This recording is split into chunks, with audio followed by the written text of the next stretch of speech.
오늘 발제와 토론 내용들을 쭉 듣다 보니까 제가 느낀 느낌은 사람이 문제다라고 하는 인식이 크고 그렇기 때문에 사람으로 문제를 풀어야 된다는 게 가장 크게 요약될 수 있는데 저는 좀 다른 각도에서 시스템적으로 한번 좀 먼저 살펴볼 필요가 있지 않겠나 싶어서 내부 통제와 관련해서 좀 말씀을 드리고 싶습니다.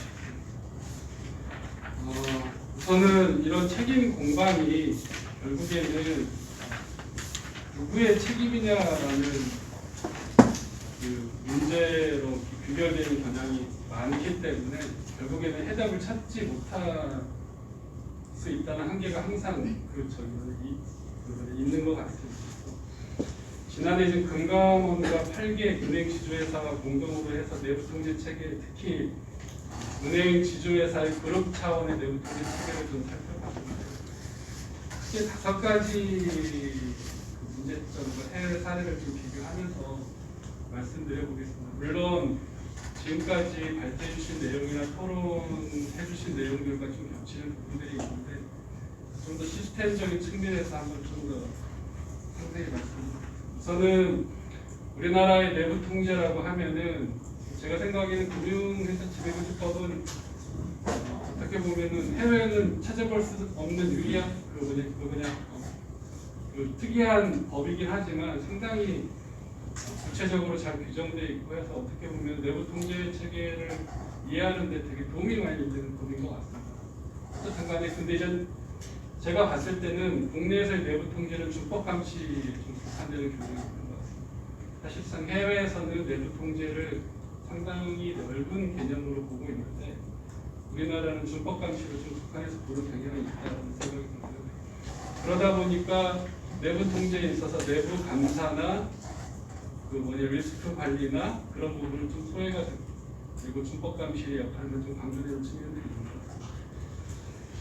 같습니다. 은행감독과정위원회의 권고사항을 보면 은행이나 은행 지주회사는 내부 통제 체계를 구축함에 있어서 3선 방어 체계를 구축하라고 되어 있습니다. 그런데 국내 같은 경우에는 이와 관련된 용어조차도 쉽게 찾아볼 수 없고 물론 금융당국에서 발표하는 공통문서들을 보면은 3선 방어 체계에 대한 인식은 있지만 실제 은행 지주회사의 내부 통제 규정이나 관련 문건을 봤을 때는 3선 방어 체계에 대한 인식이 전혀 없는 걸로 그렇게 판단이 됩니다.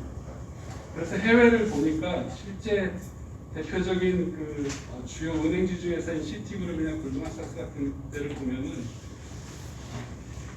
은행 지주회사와 또 자회사 간에 또 은행 지주회사 내에 또 자회사 내에 서로 상하, 수평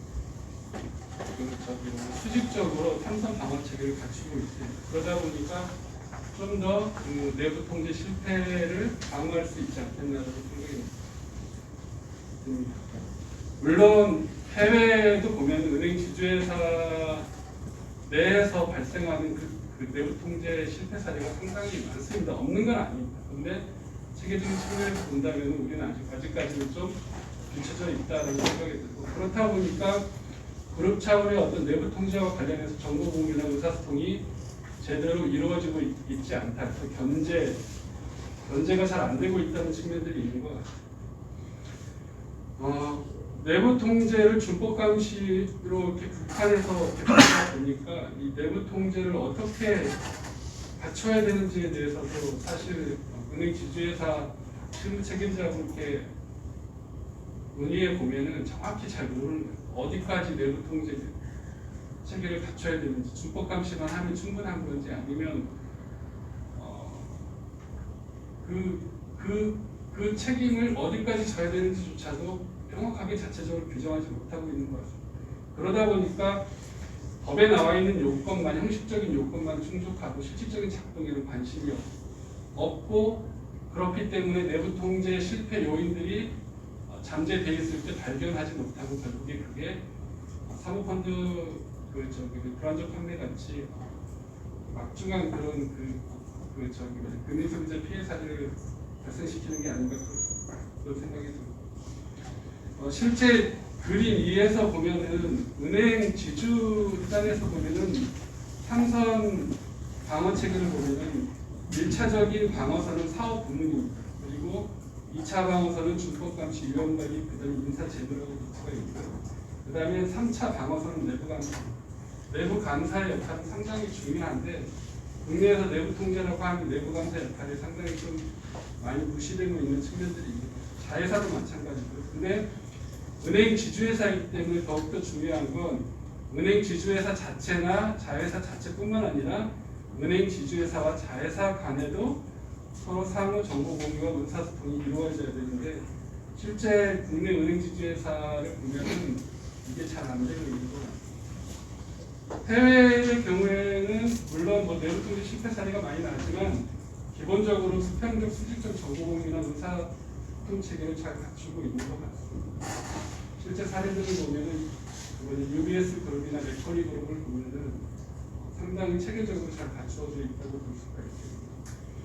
그다음에 세 번째로 제가 발견한 것은 그 그룹 차원의 내부 통제 인력의 한정이 미흡하다. 표 2에서 보시면은 내부 감사나 준법 감시나 위험 관리에 있어서 지주와 자회사 간의 그 인력을 비교해 보면은 지주회사가 과연 자회사까지 통합해서 내부 감사나 준법 감사나 위험 관리를 할 수 있을 만큼 충분한가라는 걸 봤을 때 그렇지 못할 가능성이 커 보이는 측면들이 있습니다. 해외는 보면은 그 내부 통제, 그룹 차원의 내부 통제 전체 인력이 총 임직원의 한 6% 정도 꾸준히 증가 추세에 있었고 최근까지 한 6% 정도 내외를 기록하고 있는데 제가 계산해 보니까 국내 같은 경우에는 은행 지주회사는 총 임직원 그 내부 통제 인력 총 임직원 내부 통제 인력의 비중이 3%에 약간 못 미치는 그런 숫자를 보이고 있습니다. 그만큼 내부 통제 인력이 좀 더 보강돼야 될 부분들이 있다고 생각이 듭니다. 그 다음에 뭐 지금까지 말씀해 보셨지만 사실적으로 은행 지주회사들은 그룹 차원의 사업 활동들을 상당히 많이 확대해 왔습니다. 실제 은행 지주회사의 조직도를 보면은 각 사업 부문들을 만들어 놓고 자회사를 통할할 수 있는 구조를 가지고 있고 어떻게 보면은 실질적으로 자회사보다 지주회사의 어떤 의사결정 권한이 훨씬 더 커 보이는 그런 구조를 가지고 있습니다. 물론 제가 듣기로는 자회사의 독립 경영이 강조되다 보니까 실질적으로 지주회사가 영향력을 행사할 수 없었다라는 말도 들리긴 하지만 어떻게 보면은 그 영향력을 행사하는 과정들이 불투명했던 게 아닌가라는 생각도 듭니다. 그런데 그룹 차원의 사업 활동을 확대한 것에 비해서 사실 그 그룹 차원의 내부 통제 활동은 상대적으로 매우 미흡했던 것으로 봅니다. 그 이유 중에 하나가 실제 그 은행 지주회사의 그룹 내부 통제 규정을 보면은 은행 지주회사는 자회사를 통할하는 내부 통제 기준을 마련할 책임은 있지만 그 이하의 책임은 은행 지주회사가 지지 않게 돼 있습니다. 표 3에서 보시면 은행 지주회사 같은 경우에 내부 통제 체계 유효성 검토는 자회사까지는 책임이 없고 지주회사 자체만 책임이 있고요. 은행 지주회사 대표이사도 마찬가지입니다. 자회사의 어떤 내부 통제 체계 구축이나 운영, 그 다음에 실태 점검에 대한 책임이 전혀 없고 은행 지주회사 자체에 대해서만 지고 자회사의 이런 관련 책임들은 자회사 대표이사가 지도록 되어 있습니다. 그러다 보니까 자회사의 내부 통제 실패가 발생하더라도 지주회사의 대표이사가 책임질 일이 전혀 없습니다. 자회사의 대표이사가 책임지도록 되어 있는 상태이고요. 물론 아까 이상국 교수님께서 말씀하신 것처럼 금융회사 단에서의 내규 자체가 구속력이 없기 때문에 이걸 어떻게 볼 것인가는 좀 논의의 여지는 있지만 은행 지주회사 단에서도 그룹 차원 전체가 아니라 은행 지주회사와 자회사를 개별 금융회사처럼 간주하고 취급하는 부분들이 사실은 좀 잘못되어 있지 않나라는 생각을 좀 하고 있습니다. 실질적으로는 그룹 차원의 사업 활동을 계속 넓혀가고 있는데 책임을 지지 않는 구조가 어떻게 보면은 지금의 본질이 아닌가라는 생각이 듭니다.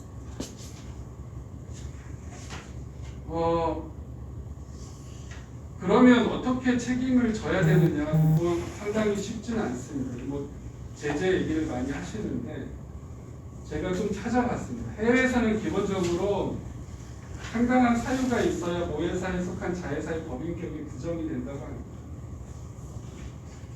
제가 좀 찾아본 사례에 따르면 스탠다드 차터드 은행 같은 경우에 2019년 4월에 영국의 금융당국으로부터 제재를 받았는데 모회사에 대해서는 제재를 하지 않았습니다. 자회사에 대해서는 제재를 했고요. 미국 재무부도 똑같이 모회사에 대해서 제재를 하지 않았고 자회사에 대해서는 제재를 했습니다. 자금 세탁 방지 규제를 위반한 경우는 상당한 대규모의 자금을 부과받는데 자회사에 대해서는 제재를 한 걸로 파악이 되는데 그런데 또 다른 사례를 찾아보니까 모회사가 자회사의 법규 준수 여부를 확인해야죠. 해야 할 정도로 자회사를 통제한다면 사실상 모회사의 이사회나 경영진이 책임을 져야 한다는 게 되어 있습니다.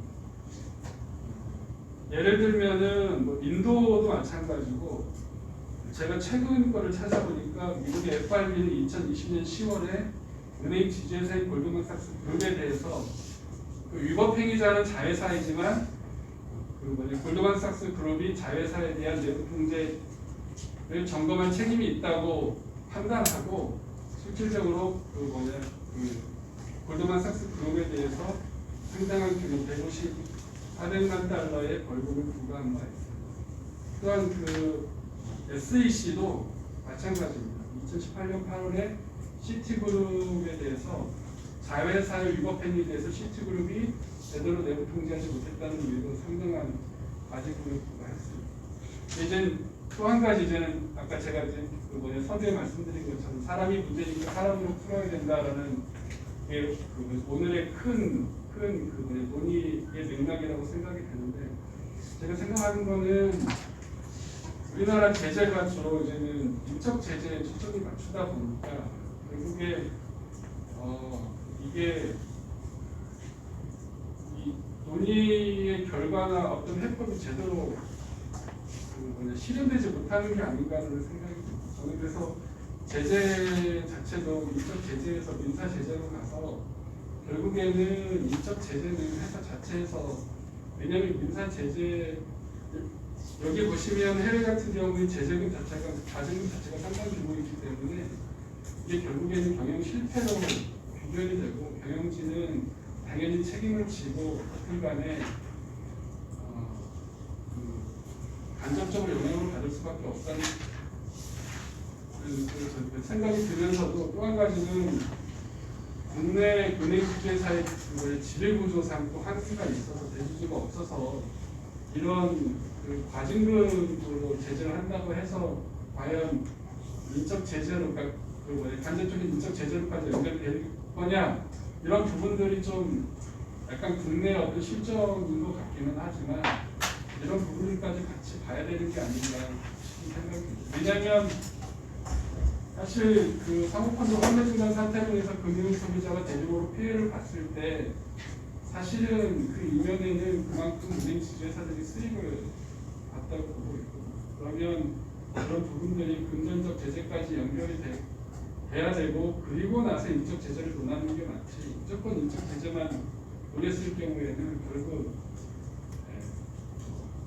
좀 약간 단기적인 효과밖에 없는 게 아닌가라는 생각이 듭니다. 이런 부분들을 좀 중장기적으로 국회뿐만 아니라 금융당국도 좀 심히 깊이 있는 논의를 해야 되지 않을까라는 생각 이상입니다.